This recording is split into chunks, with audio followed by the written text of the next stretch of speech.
pessoal está saindo, está entrando. Boa tarde, mais cedo foi melhor, né? Boa tarde. Prazer falar com vocês, pessoal. Uma honra e um privilégio falar com vocês.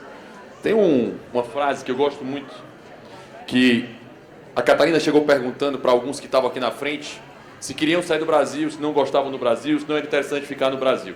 E alguns responderam sim, não vale a pena estar no Brasil. Porque é muito fácil jogar a responsabilidade para o outro. É muito fácil dizer que o problema do Brasil é o outro.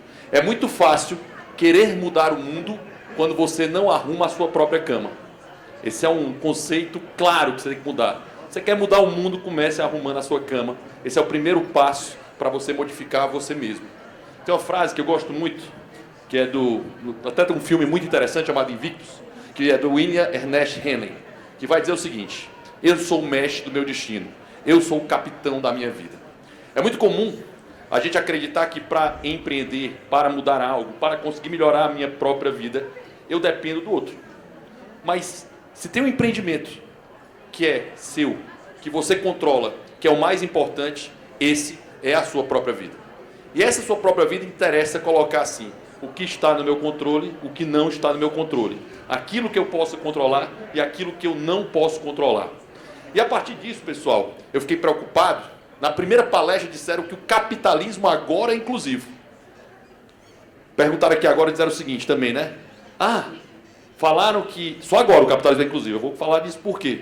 Falaram aqui também, nesse momento, das mentiras. A principal mentira que o seu professor de história disse para você é que o capitalismo gerou pobreza. Você ouviu isso na sua vida, não ouviu já? O capitalismo gerou pobreza. Já ouviram isso? Nunca ouviram que o capitalismo gerou pobreza? Teu professor de história é liberal, né, velho? É exceção, né? Porque, em geral, os professores de história vão dizer que a culpa dos meninos, das crianças trabalharem 20 horas por dia, de trabalharem tanto, é uma culpa do capitalismo, né? Essa tu ouviu, não viu? Quando, na realidade, o mundo todo começou a diminuir a carga de trabalho, melhorar a condição das pessoas, tornar as pessoas mais ricas, melhorar tudo isso com o capitalismo. E o capitalismo sempre foi inclusivo. O rapaz aqui estava querendo vender o produto dele, né, que ele estava dizendo, agora todos podem ter o iPhone.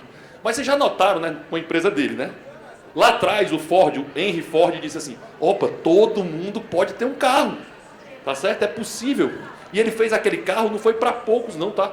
Ele fez aquele carro para milhões, bilhões de pessoas. Porque um capitalista ganha dinheiro quando ele consegue servir mais pessoas. Essa é a graça do capitalismo. Vocês sabem qual foi a primeira revolução industrial? A primeira coisa que o capitalismo fez? Primeira, melhorar a condição da alimentação. A primeira revolução industrial foi no campo. Sabe qual foi a segunda revolução industrial? Foi na roupa. Hoje, de forma geral, se você for na rua, você não consegue dizer assim, olhando para a pessoa, quem é rico e quem é pobre. Você não consegue dizer. Praticamente todo mundo tem sapato, nem todo mundo tinha sapato.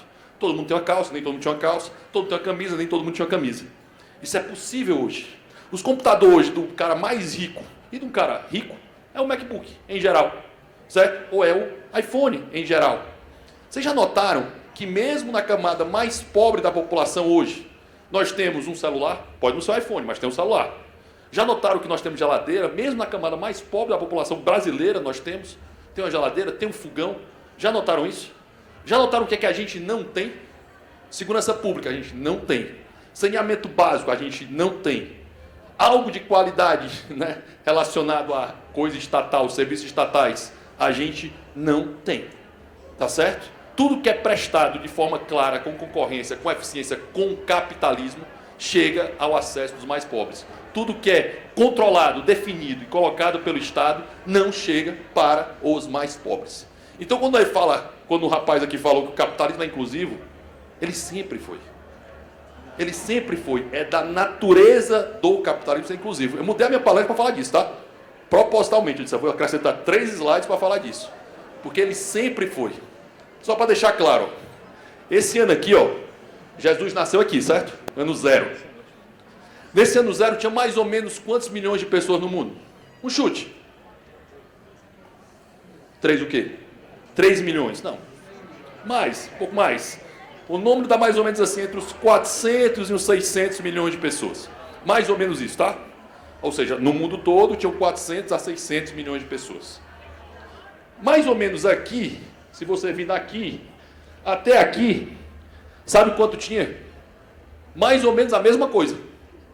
Mais ou menos a mesma coisa que tinha lá, tinha cá. Tá certo? O que é que aconteceu bem aqui, mais ou menos, ó? Vamos lá, Revolução Gloriosa, bem aqui, ó.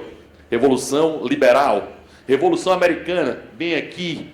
Revolução Francesa, bem aqui. Revoluções liberais que fizeram o quê? Limitaram o tamanho do Estado. Ou seja, uma ideia mudou a política. Uma ideia mudou a realidade política, porque são as ideias que vão iluminar a escuridão. E essas ideias que mudaram a política fizeram isso aqui, ó. Essa aqui é a riqueza do mundo. Está vendo que é estável? Do ano 0 a 1800. Olha como a riqueza do mundo faz, ó. Ela não para de crescer, ela continua assim, tá? Vertical. O mundo nunca foi, incrivelmente, tão rico, tão próspero e tão seguro como é hoje. Sabe para quem especialmente? Para as mulheres, para os homossexuais. O mundo é absolutamente seguro, em especial para mulheres e homossexuais. Mas ele é especialmente seguro em países livres. Em países que não são livres, não é tão seguro para mulheres. Não é nada seguro para homossexuais. Todo regime socialista massacrou homossexuais. Ah, Rodrigo, não, foi há tempos. Não. Ano passado, em Cuba, uma manifestação homossexual, uma marcha. Essa marcha que tem sempre foi presa, pelo menos 50 a 100 homossexuais foram presos nessa marcha. Na Venezuela foram massacrados e assassinados homossexuais. No regime da União Soviética eles foram massacrados porque é de encontro à ideia do regime. Tudo isso é política. As ideias de liberdade, bem aqui, ó, venceram e permitiram que a política mudasse. Porque, pessoal, e repito, o capitalismo é, por natureza, inclusiva, porque antes disso eu tinha castas de nobres, ricos, e os burgueses passaram a existir depois do capitalismo. Tá certo? Só para deixar claro isso. O capitalismo, eu vou repetir isso, tá? O capitalismo sempre foi inclusivo. Ele herdou pobreza e tornou o mundo cada vez mais rico. E essa coisa só aconteceu porque as ideias mudaram e isso permitiu uma mudança na política. Porque a política é o ataque. E é isso que a gente vai falar um pouco agora. E é importante entender isso, que nada é mais poderoso do que uma ideia que chega no tempo certo. Por que deu certo agora? Por que deu certo nesse momento? O que é que variou para permitir que isso acontecesse? Roberto Campos, que foi um grande liberal, né, um dos grandes liberais desse país, ele dizia o seguinte: quando cheguei no Congresso, acreditava que poderia fazer o bem. Agora vejo que só dá para evitar o mal. Para quem já teve a infelicidade de trabalhar em Brasília, eu já tive, tá certo? Você nota claramente que ali é quase Mordor, né? Para quem gosta do Senhor dos Anéis, estão vendo agora, né? Os Anéis do Poder, ali é a terra do Sauron, tá? É quase isso. É um lugar, efetivamente, de políticos, em que a burocracia impera, em que alguém acha que pode controlar a vida do outro. Essa é a visão, tá certo? Qual é a visão dos liberais? Qual é o único papel que os liberais devem fazer na política? O único: diminuir o tamanho do Estado. Porque quanto mais eu diminuo o tamanho do Estado, mais eu aumento a liberdade das pessoas. Mais eu dou opção para as pessoas conseguirem escolher. Essa mudança, né, de entender que se a gente também não fizer nada, a gente não vai ter a primeira defesa, né? Aqui tem mais cruzeirense ou atleticano? Né, os cruzeirenses, assim, o Cruzeiro tá, né, meio mal, né, carinho? Né? Eu soube que assim, ano passado deve ter tido um ano triste para os cruzeirenses, né? O Atlético ganhou tudo, o Cruzeiro não ganhou nada. Mas esse ano virou, né? Esse ano o Cruzeiro vai ganhar a Série B. É isso. Esse é o maior título do meu time, tá? Eu sou Fortaleza, então é o maior título do meu time também, é a Série B. Tá certo? Então, estamos igual. Mas, quem gosta de futebol, e eu sei que os mineiros gostam muito, entende que se eu não tiver a primeira defesa na frente atacando, se eu não estiver me posicionando para proteger o meu campo e a minha zaga, eu provavelmente vou perder o jogo. E eu provavelmente não vou ganhar o jogo. Certo? São 2 pontos. Se eu não tiver a primeira defesa, eu provavelmente perderei o jogo. E com absoluta certeza, eu não ganharei o jogo, porque eu não marcarei gols. E essa é a ideia que repudia a política, mas ela é absolutamente necessária. Política, como vocês estão vendo, elas não são só a política real. Elas têm uma mudança de ideias. E as ideias, elas vão mudar numa sequência, certo? Elas vão mudar numa sequência. E a sequência é a seguinte, ó. Pensem comigo, tá? Se quiser aqui, quiser até anotar, pegar o celular para anotar, é importante isso, porque isso serve para tudo, serve até para convencer a namorada a ir para aquele jantar, o namorado para fazer alguma coisa, para convencer a esposa a fazer algo, para convencer uma amiga a sair com você um dia, tá certo? Isso serve para tudo, tá? Já ouviu falar em janela de Overton? Nunca ouviu falar em janela de Overton? Eu gosto de falar disso, porque isso dá norte para onde você vai. Toda ideia começa impensável, como regra geral. Estou pensando hoje, né? Em 2010, quando eu sou lá do Ceará, né, como vocês estão vendo. Em 2010, eu lá no Ceará, eu achava que eu era o único liberal do Nordeste, né? Pensava isso, certeza, só tem eu, tá? Em 2010, era impensável essa ideia para a realidade do meu estado. E aqui para nós, né? Para a realidade do Brasil, também naquele momento era impensável, para vocês verem o quanto avançou rápido. Em 2010, impensável. Depois você começa a dizer o seguinte, ó, quando esse rapaz, bem aqui, ó, vou só andar para frente, disse, pastor Everaldo, em 2014, disse assim, nós vamos privatizar a Petrobras, uma ideia que era impensável, se tornou imediatamente radical. Na hora que eu disse para o meu pai, pai, eu sou liberal, aí meu pai, oi? Né? Foi a reação assim, saiu do armário, né? Foi quase isso, tá? Impensável para o radical. Imediatamente muda o conceito.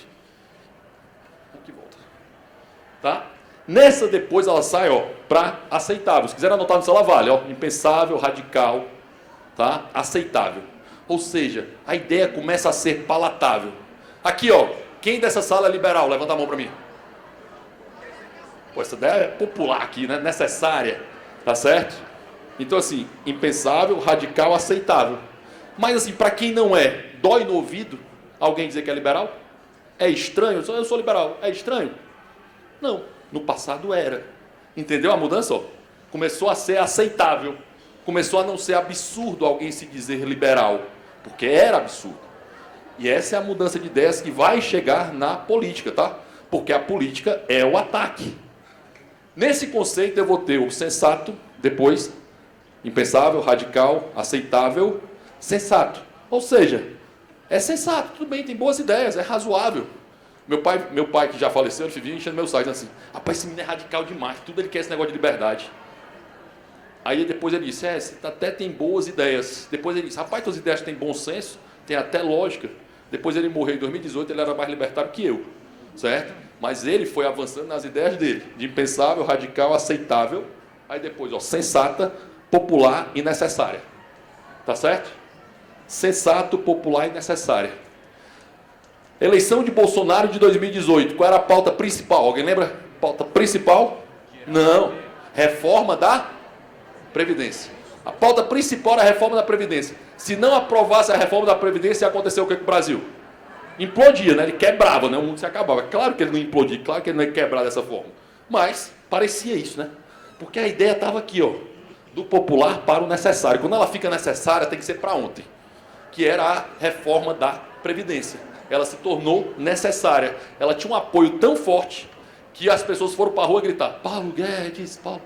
Isso nunca tinha acontecido, nunca antes na história desse país, né? Nunca tinha acontecido isso. Tá certo? E isso permitiu uma aprovação da reforma da Previdência. Ou seja, porque ela estava no necessário. Ideias boas, ideias ruins caminham assim, tá? A ideia do nazismo, do fascismo, também caminhou assim, tá? Do impensável para o necessário. Quando o imbecil começou a defender essas ideias e foi eleito na Alemanha algumas vezes, tá certo? Essa janela andou. Boas ideias e más ideias começam assim. Mas isso é útil, tá? Para a vida, tá? Eu trabalho no negócio, eu quero convencer alguém. Qual é a fase que tá? Qual é a ração que tá? Eu começo a ter, né? Eu faço isso com minha esposa, tá? De vez em quando, opa, a ideia tá ficando melhor, ela tá aceitando, tá? Eu caminho assim, porque isso ajuda a te dar um norte de mudança de ideias. Te ajuda a perceber isso. E eu vou explicar agora como foi rápida, certo? A transição do movimento liberal para permitir que a gente chegasse nessas ideias para a política. O movimento tem 3 gerações. O movimento do Império, com Dom Pedro I e Dom Pedro II, e os Saquaremas e os Luzias, conservadores e liberais. Dom Pedro I, que abdicou de todo o poder que tinha, né? Dom Pedro I, para quem não sabe, abdicou do trono do Brasil, abdicou do trono de Portugal, não recebeu a coroa da Grécia, não recebeu a coroa da Espanha. Ah, mas ninguém nunca me falou isso. É verdade. Sempre abdicou do poder. Tá? Vão lá ver o Brasil Paralelo, que dá uma noção. Mas é muito bonita a história de Dom Pedro I e mais ainda a de Dom Pedro II, que tiveram uma grande vitória do movimento de liberdade no Brasil. Qual foi a maior vitória do século XIX do movimento de liberdade do Brasil? A abolição dos escravos. Essa foi a maior vitória do movimento de liberdade do país. A segunda geração do movimento liberal, essa aqui vai até o golpe da República, tá?